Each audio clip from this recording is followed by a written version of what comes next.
অসমীয়া সমাজৰ পথ প্ৰদৰ্শক,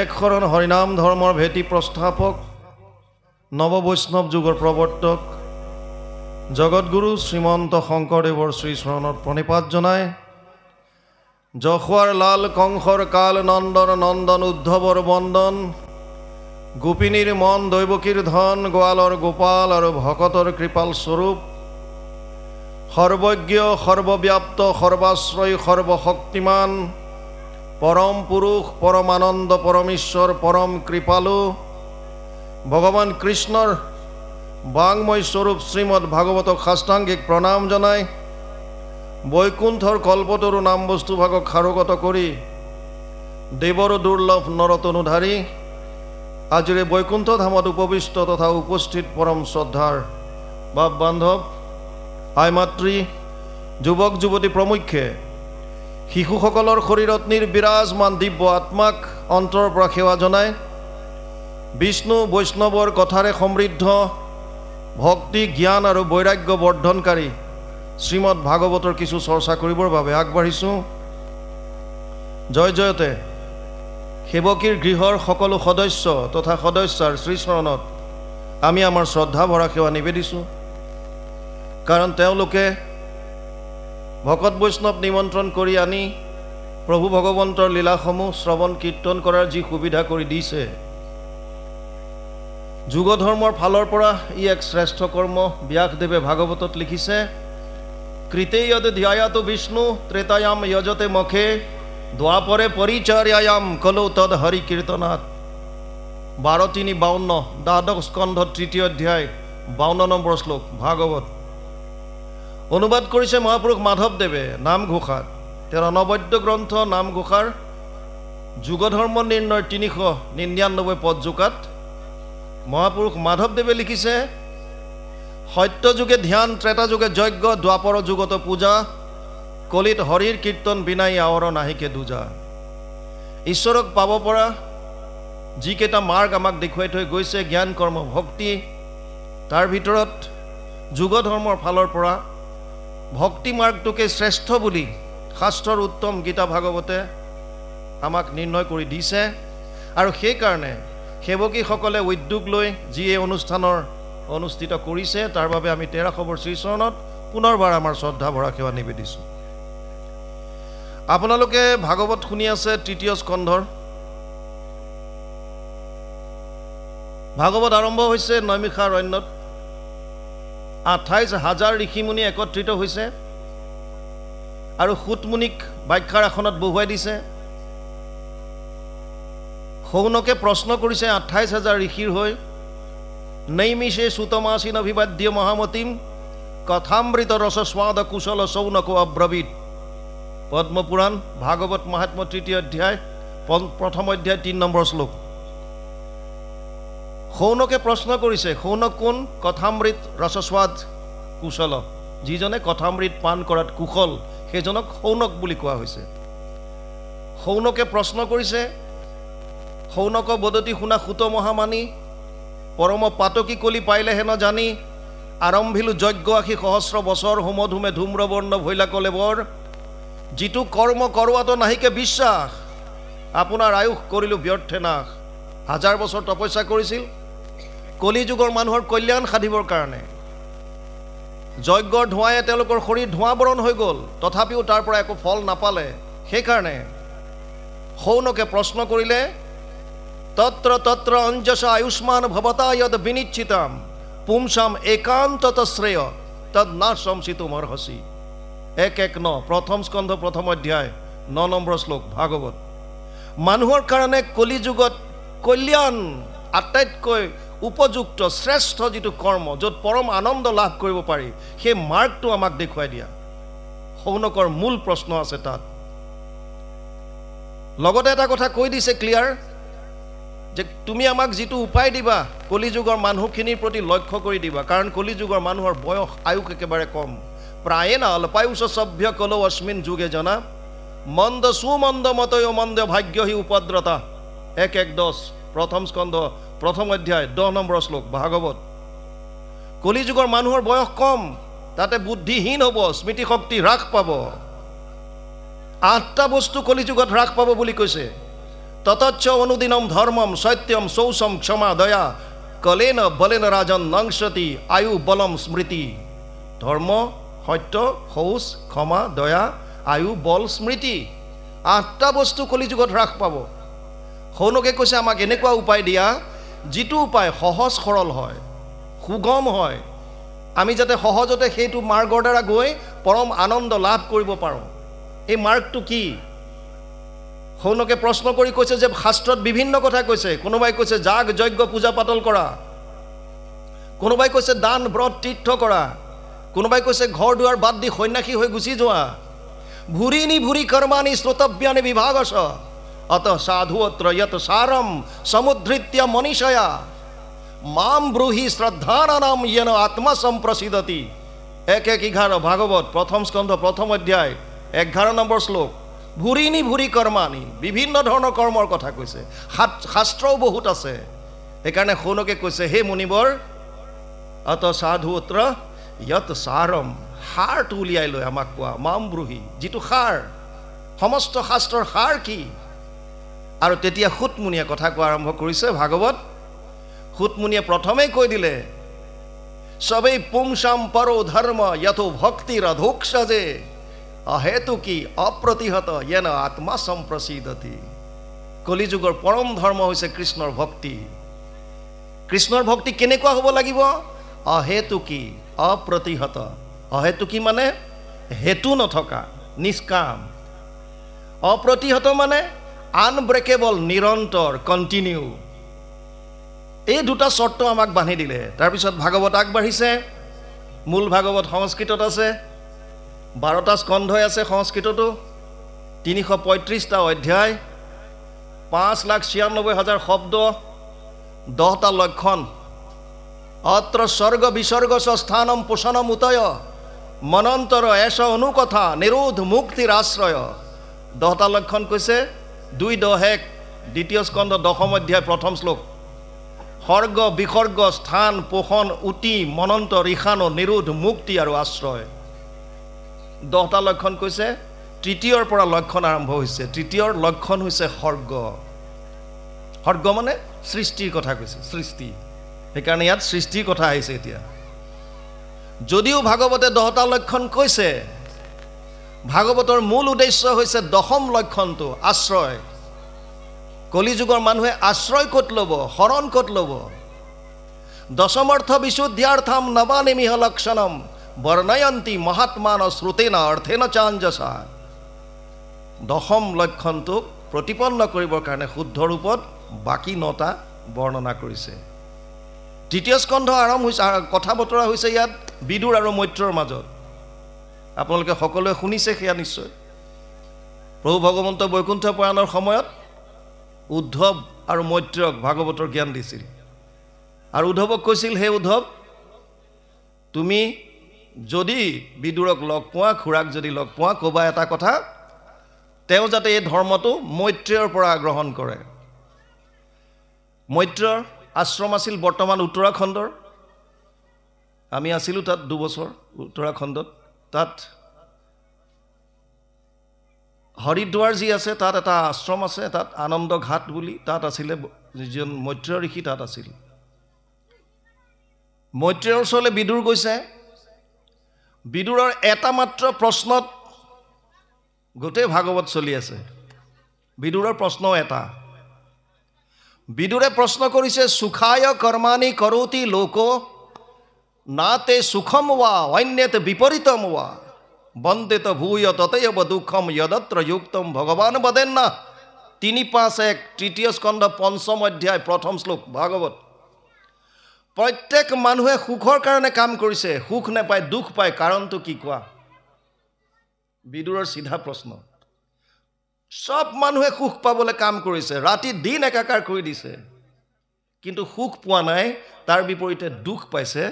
ইয়াৰ কাৰণটো কোৱা? ইয়াৰ কাৰণ ক'বলৈ গৈ ভাগৱতৰ কথা টানি আনিবলগীয়া হৈছে। আৰু বৰ্তমান আপোনালোকে ভাগৱতৰ সুন্দৰভাৱে শুনি গৈছে। এতিয়া 10বিধ সৃষ্টিৰ বিৱৰণ আহিছে। আমি পদৰ লগে লগে যাম। নিগদতি সুখ শুনা পৰীক্ষিত ৰায়, পাছে যেন বুলিলন্ত বিদুৰে ধুনাই, বিদুৰ বদতি গুৰু কৈও কৃপা কৰি যেবে তৈতে অন্তৰ্ধান ভৈলা দেৱ হৰি। আপোনালোকে হয়তো শুনিছে পদ্মকল্পৰ কথাত প্ৰভু ভগৱন্তৰ নাভিৰ পৰা এপাহ পদুম ফুলৰ আবিৰ্ভাৱ হয়, তাতে ব্ৰহ্মাৰ সৃষ্টি, আৰু ব্ৰহ্মাই স্তুতি কৰে, প্ৰভু ভগৱন্তই দৰ্শন দিয়ে, দৰ্শন দি তেওঁক হৃদয়স্থিত হৈ বেদৰ জ্ঞান দিয়ে। 4টা শ্লোকত ভাগৱতৰ কথা কয়। প্ৰভু ভগৱন্ত অন্তৰ্ধান হ'ল, তেবে ব্ৰহ্মা ঈশ্বৰৰ ধৰিয়া বচন কতেক প্ৰকাৰে সৃজিলন্ত প্ৰজাগণ, দেহে সৃজিলন্ত যত মনেও যতেক, তাক ভালমতে মোত বুজায় প্ৰত্যেক। সংকল্প মাত্ৰত আগতে সৃষ্টি হৈছিল বুলি শাস্ত্ৰই কৈছে। সংকল্প মাত্ৰত। দৈহিক মিলনৰ ফলত সৃষ্টি হোৱাটো এইটো পিছৰ কথা। শতৰূপা যেতিয়া আহিছে তাৰ পিছৰ এয়া। আগতে মনেৰে সংকল্প কৰোঁতে মানস পুত্ৰ বুলি কোৱা হয়, সেইকাৰণে সংকল্প মাত্ৰত সৃষ্টি হৈছিল। গতিকে সেই কেনেধৰণে সৃষ্টি কৰিলে, কাক প্ৰশ্ন কৰি আছে? শুকদেৱে পৰীক্ষিতক কৰিছে। আপোনালোকে সেইটো চাগে প্ৰথমতে পালে যে পৰীক্ষিতক সাপ দিছিল, সপ্তম দিৱসতোক তক্ষকে দংশুক, বিষবহনী লাগি তোৰ শৰীৰ ভস্ম হওক। শৃংগীমুনিয়ে সাপ দিছিল, আৰু সেই সাপৰ পৰা পৰিত্ৰাণ পাবৰ কাৰণে, তেওঁ ভাবিলে যে মোকতো সাপ দিলে, মোৰ প্ৰাণ যাব এতিয়া।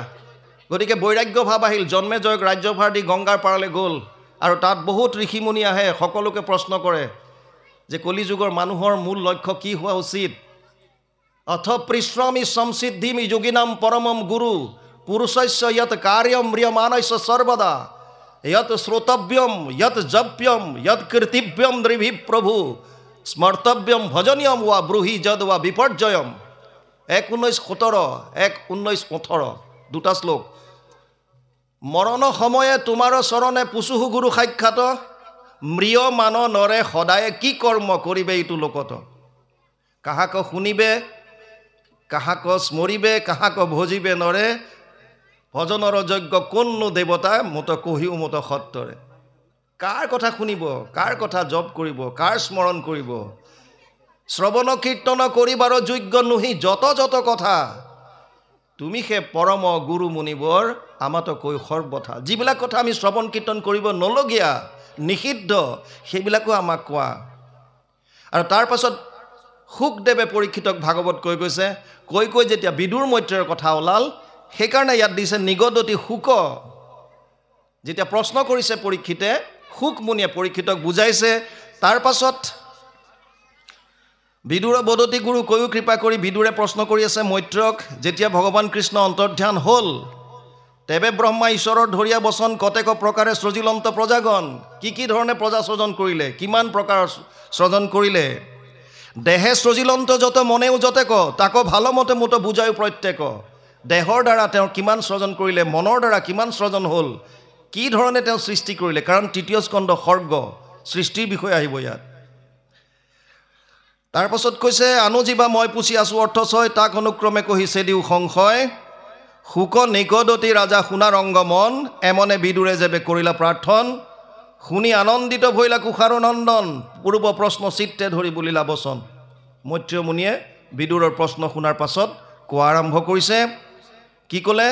মৈত্ৰেয় বদতি ধন্য ধন্য কুৰুবৰ, শুনিও ক আৰু সৃষ্টি যেন আতপৰ, পাছে প্ৰজাপতি ধৰি প্ৰভুৰ আদেশ, সেহি মহাৰূপে কৰি মনক প্ৰৱেশ, কৰিলন্ত তপ দিব্য শতেক বৎসৰ, পৰমানন্দ ভৈলা মন সৃষ্টিকৰ।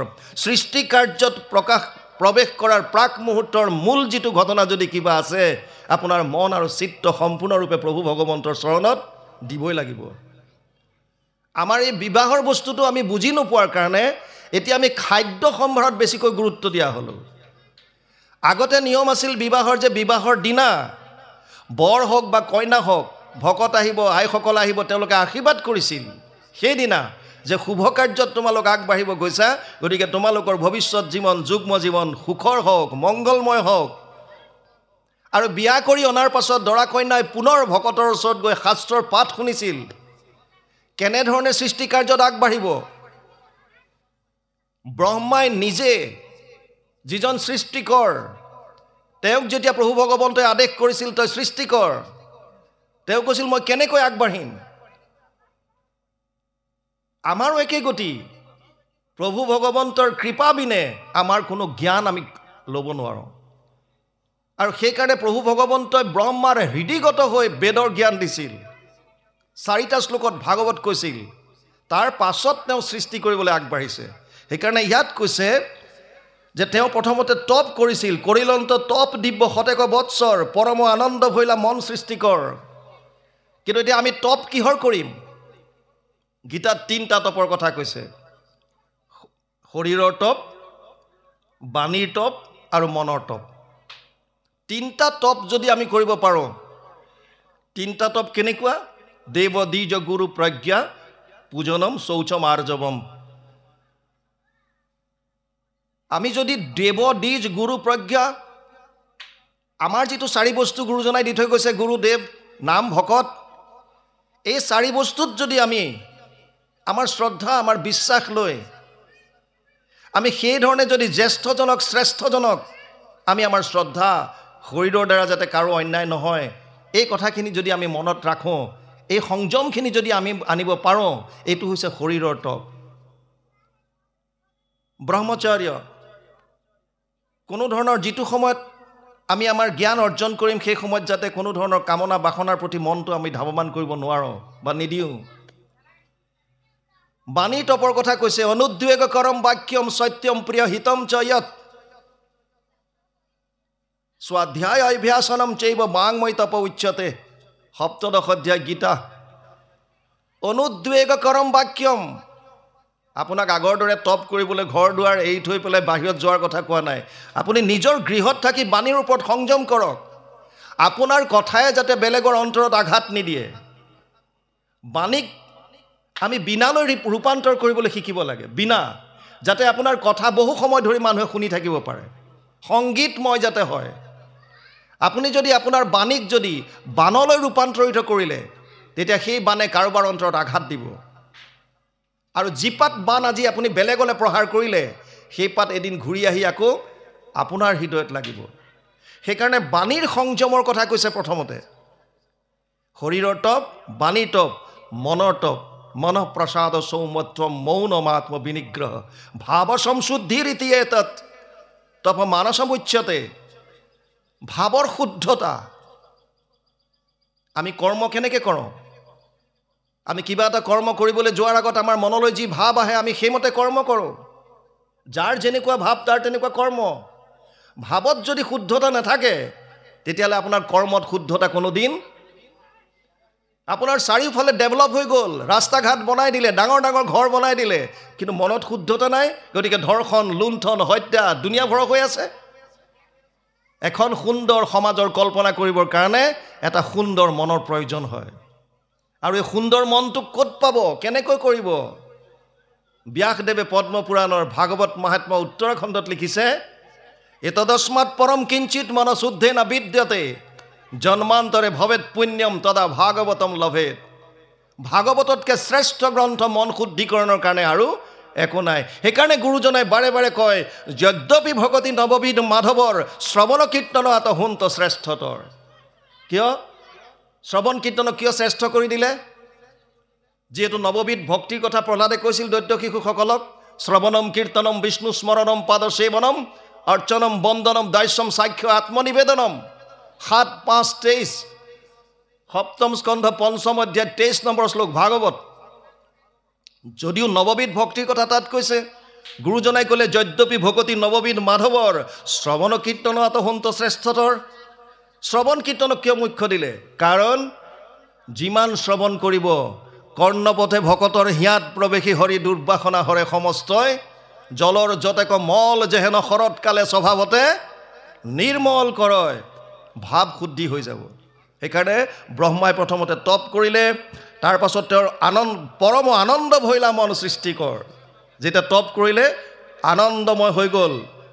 পাছে তপহন্তে উঠিলন্ত ব্ৰহ্মা তয়, প্ৰলয়ৰ বায়ুজন পদ্ম কাম্পয়, তপস্যাৰ ফলে ব্ৰহ্মা জাজল্য সমান, জলে সমন্বিতে বায়ু কৰিলন্ত পান। তপ কৰি এনেকুৱা শক্তি এটা পালে তেওঁ, জলৰ সতি বায়ু সমস্তখিনি তেওঁ শোষণ কৰি ল'লে। তাৰ পাছত কি বুলি কৈছে ইয়াত? জল গুচিলন্ত পদ্ম ভৈলেক প্ৰকাশ দেখিয়া ব্ৰহ্মাৰ মনে মিলিলে উল্লাস, আকাশত ব্যাপী আছে বৃহৎ কমল, এহি তিনি লোকক কল্পিবু বুলি ভুলকৈ আহিছে প্ৰিণ্টিং, কল্পিবু কৌতূহল। মই তিনি লোকক সৃজন কৰিম এতিয়া মনলৈ ভাৱ আহিছে ইয়ালৈকে গৈছে তাৰপিছত বাপজনে পাঠ কৰক আমি পদে পদে যাম কৃষ্ণ এহি মনে চিন্তি পাছে পদ্ম কুশে বহি ও ৰাম তাতে তিনি লোক বিভাগিলা মহাযশী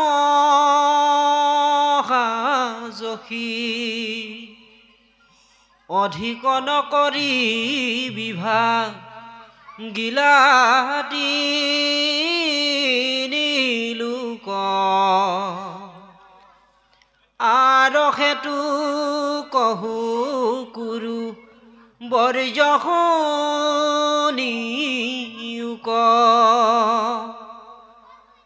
জাতু তিনি লোক প্ৰতি দিনে নাশ হয় এহি হেতু আক মাত্ৰ স্ৰজীবে লাগ ও ৰাম ইহাৰ উপৰে যিটো লোকচাৰিখান ব্ৰহ্মাৰ বয়স মানে থাকে বিদ্যমান কৃষ্ণ পদে কৈছে এহি মনে চিন্তি পাছে পদ্মকোষে বহি তাতে তিনি লোক বিভাগিলা মহাযশী তিনি লোকৰ সৃষ্টি কৰিলে স্বৰ্গ মৰ্ত্য পাতাল কিয় এই তিনি লোক প্ৰতিদিনে নাশ হয় প্ৰতিদিন কাৰ ব্ৰহ্মাৰ প্ৰতিদিনত নাশ হয় ৭১ মনন্তৰ গতিকে ব্ৰহ্মাৰ প্ৰতিদিনত নাশ হয় 14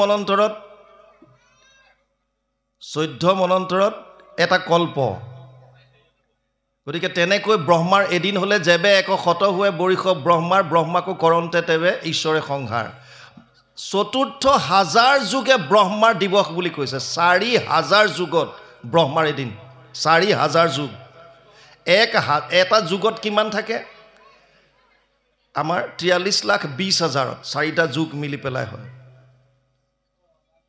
গতিকে ইয়াত আপোনালোকে হিচাপ কৰি চাওক ৪,৩২,০০০ বয়স কেৱল কলি যুগৰ ৪,৩২,০০০ ইয়াৰ দুগুণ দ্বাপৰ ৮,৬৪,০০০ ইয়াৰ তিনিগুণ ত্ৰেতা ১২,৯৬,০০০ কলি যুগৰ 4 গুণ সত্য যুগ ১৭,২৮,০০০ সব যদি যোগ কৰে ৪৩,২০,০০০ হ'ব ৪৩,২০,০০০ চতুৰ্যুগ এনেকুৱা ৪০০০ যুগ মিলি পেলাই চতুৰ্থ হাজাৰ যুগে ব্ৰহ্মাৰ দিৱস হেতু এদিন আৰু ৰাতিও তিমান ব্ৰহ্মাৰ এদিনত এই লোক নাশ হয় সেইকাৰণে ব্ৰহ্মাই ভাবিলে মই প্ৰথমতে এই তিনি লোক সৃজন কৰিম ব্ৰহ্মাৰ এদিনত নাশ হোৱাৰ কাৰণে ভাবিলে মই এইটো সৃজন কৰিম কিন্তু ব্ৰহ্মাৰ যেতিয়া ১০০ বছৰ হ'ব যেবে এক শত हुए বৰিষ ব্ৰহ্মাকো কৰন্ত তেবে ঈশ্বৰে সংহাৰ ব্ৰহ্মাও হাত সাৰি যাব নোৱাৰে ব্ৰহ্মাই সেইকাৰণে প্ৰথমতে ভাবিলে যে মই এই তিনি লোক সৃজন কৰিম কোন তিনি লোক তাতে তিনি লোক বিভাগিলা মহাযশী অধিক নকৰি বিভাগিলা তিনি লোক আৰু হেতু কহ কুৰু বৰ্জ শুনিও কিহৰ কাৰণে ক'লে জাতো তিনি লোক প্ৰতিদিনে নাশ হয় যিহেতু এই তিনিখন লোক প্ৰতিদিনে নাশ হয় মানে আমাৰ দিন নহয় ব্ৰহ্মাৰ দিন ৪০০০ যুগত ব্ৰহ্মাৰ এদিন সেই ৪০০০ যুগত তিনিটা লোক নাশ হয় সেইকাৰণে তেওঁ প্ৰথমতে এইটো কৰিলে ইহাৰ ওপৰে যিটো লোকচাৰিখান ব্ৰহ্মলোকলৈকে যিখিনি আছে সেয়া সদায় নাশ নহয় ১০০ বছৰ হ'লে সম্পূৰ্ণ নাশ হৈ যাব ব্ৰহ্মাৰ ১০০ বছৰ হ'লে সম্পূৰ্ণ সৃষ্টি নাশ আপোনালোকে দ্বাদশ স্কন্ধ উলিয়ালে কেতিয়াবা পাব প্ৰলয় বুলি আছে তাত নিত্য প্ৰলয় নৈমিত্তিক প্ৰলয় প্ৰাকৃত প্ৰলয় আৰু আত্যন্তিক প্ৰলয় তাত আপোনালোকে ডিটেইলছত পাব ব্ৰহ্মাৰ সম্পূৰ্ণ আয়ু যেবে ভৈলক্ষ্য হয় সমস্ত লোকক তেবে কালে বিনাশ হয় আমাৰ ইয়ালৈকে গৈছে ন এহি হেতু আকমাত্ৰ সজীৱে লাগয় ইহাৰ ওপৰে যিটো লোকচাৰিখান ব্ৰহ্মাৰ বয়স মানে থাকে বিদ্যমান বাকী ওপৰত যিখিনি আছে ইন্দ্ৰলোক, তপলোক, ব্ৰহ্মলোক যিখিনি আছে সেইখিনি কৈছে ব্ৰহ্মাৰ 100 বছৰ হোৱালৈকে, ব্ৰহ্মাৰ বয়স হোৱালৈকে সেইখিনি থাকে। গতিকে ব্ৰহ্মাই প্ৰথমতে প্ৰতিদিনে যিখিনি নাশ হয় ব্ৰহ্মাৰ দিনত সেইখিনি আগতে সৃষ্টি কৰিছে। কৃষ্ণ। ব্ৰহ্মাৰ সম্পূৰ্ণ আয়ু যেবে ভৈল ক্ষয়, সমস্ত লোকক তেৱে কালে বিনাশ, কালৰ মহিমা শুনি বিদুৰ মহন্ত, তাক জানিবাক প্ৰতি পুনু পুছিলন্ত,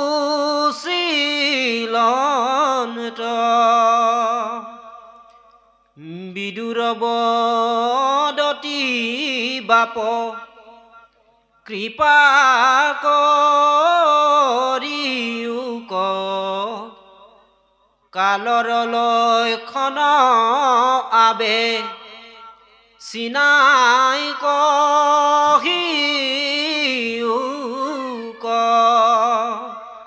অ ৰাম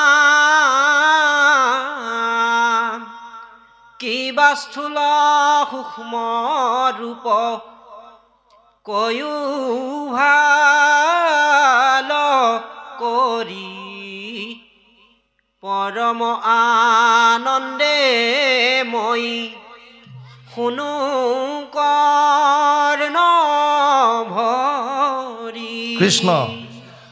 ব্ৰহ্মাৰ সম্পূৰ্ণ আয়ু যেবে ভৈল ক্ষয়, সমস্ত লোকক তেবে কালে বিনাশ হয়। ব্ৰহ্মাৰ পূৰ্ণ আয়ুস হৈছে 100 বছৰ।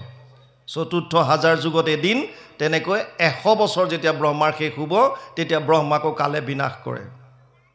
ইয়াত কৈছে ব্ৰহ্মাৰ সম্পূৰ্ণ আয়ু যেবে ভৈল ক্ষয়, সমস্ত লোকক তেবে কালে বিনাশ হয়।